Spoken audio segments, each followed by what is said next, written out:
It is wonderful to see you again. We're coming now to the end of Revelation, and thank you to those of you who've been sticking with us for this amount of time. We'll be, for this Sunday and next Sunday, in the last 2 chapters of Revelation. Jesse's going to kick it off at the beginning of chapter 21. In chapter 20 of Revelation, we read about the millennium and the final judgment. And in chapter 21, we read about the New Jerusalem, the renewal of creation. And it begins, "Then I saw a new heaven and a new earth, for the first heaven and the first earth had passed away, and the sea was no more. And I saw the holy city, the New Jerusalem, coming down out of heaven from God, prepared as a bride adorned for her husband," an image of great beauty. The holy Jerusalem, the holy city of Jerusalem, is replacing the whore of Babylon. It is, as Brian Blunt categorizes it, it is holy, it is new, and it is urban. The eschatological living, I still can't say that word, Lib, I'm sorry. Eschatological living is complex, other-connected, and other-oriented. It is an urban paradise, not the garden, but the city. And first we hear a voice from the throne saying, "See, the home of God is among mortals." The word there of home is the word tabernacle. God is pitching his tent among us. We see that same word in the beginning poetry of the first chapter of the Gospel of John.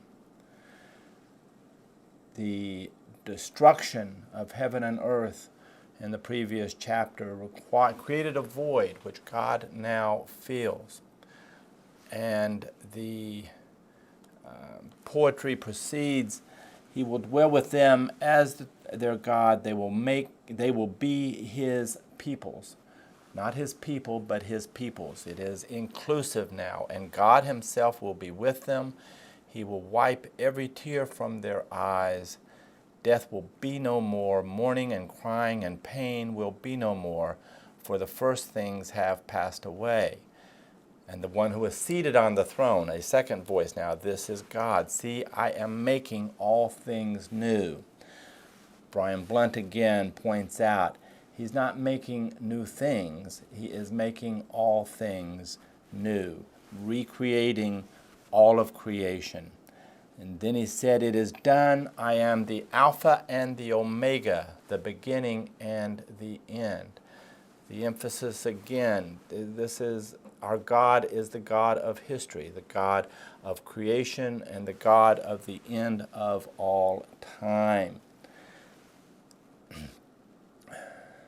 And then we proceed with the vice list, and you can tell again throughout the book of Revelation, John has quoted Jesus exhorting us to be faithful witnesses to the Lordship of God.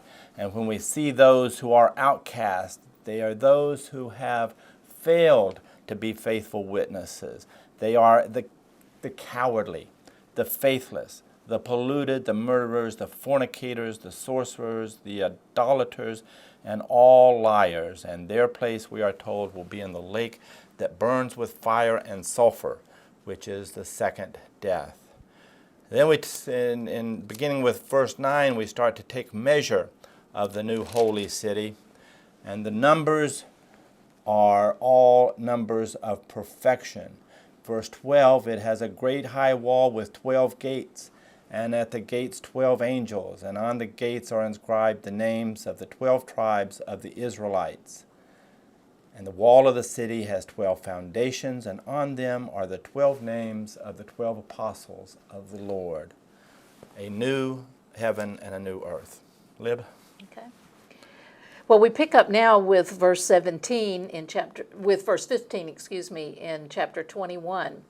And just to go back and to reiterate, this is a new city that has come down in the vision has come down out of heaven from God. So it's not about people going up to heaven, it's about heaven coming down to earth.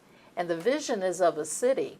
And I'll be talking about this a little bit later, but while Revelation 21 and 22 really call us back to the creation story, it's not the same creation. And remember, God, Pastor John is writing to urbanites, to people who live in 7 cities. And so this is a vision of a new city that is renewed by God. It has come down as a new creation from God. It's a huge city, very huge. It's 1,500 miles in each direction, including the height. So it's actually visualized as a cube. And it's not about, Jesse's mentioned peoples, it's not about individuals' relationship to God. It's really about the whole corporate community in relationship to God. You'll find here in this section many references to jewel and gold, but the central imagery really is light and radiance and the presence of God who is in the midst of the city. The gold is as transparent as glass, as pure. The other thing that's really interesting is that in contrast to these dimensions of the city, 1,500 miles high and wide, is the walls, and the walls are really tiny. While they're actually in actual dimensions fairly large, they're actually tiny in comparison to the other dimensions. And so they really are walls that, if we think back to that day, are lines of demarcation, not walls that are meant for defense, because actually when time comes that this vision is fulfilled, there are no enemies. I mean, it is a time of radical newness and peace. Now we move into the next section, and one of the things that's really interesting, I saw no temple in the city, for its temple is the Lord God, the Almighty, and the Lamb. So what do you think about this vision of the new creation? No churches, no temple. It's the people, it's the city. That's the dwelling place of God. And the Israelites, have always known that God can't be contained in a building or a place or an individual, but except for Jesus, I guess. But Solomon had prayed when the temple was built, "My name shall be there." John's vision is that when God is directly present, no temple is needed. And the gates are never closed here. There's no need for defense. There's no night. So there's no need for gates to be closed at night as they would have been back in that day. And the other thing that's so powerfully here is that the other nations are also here. And the people who are the faithful people of Christ are to be the priest in the temple to the earth. And nothing is there to contaminate the city. Thank you for being with us, and we look forward to seeing you on Sunday.